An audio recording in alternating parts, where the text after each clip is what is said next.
شروع کرتا ہوں اللہ کے نام سے جو بڑا مہربان اور نہایت ہی رحم فرمانے والا ہے۔ سورۃ الضحیٰ۔ قسم ہے روز روشن کی اور رات کی جبکہ وہ سکون کے ساتھ طاری ہو جائے۔ اے نبی، تمہارے رب نے تم کو ہرگز نہیں چھوڑا اور نہ وہ ناراض ہوا، اور یقیناً تمہارے لیے بعد کا دور پہلے دور سے بہتر ہے، اور عنقریب تمہارا رب تم کو اتنا دے گا کہ تم خوش ہو جاؤ گے۔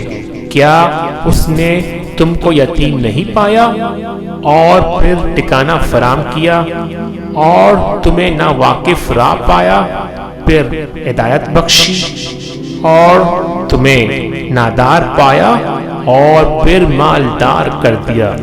لہذا یتیم پر سختی نہ کرو اور ساحل کو نہ جھڑکو، اور اپنے رب کی نعمت کا اظہار کرو۔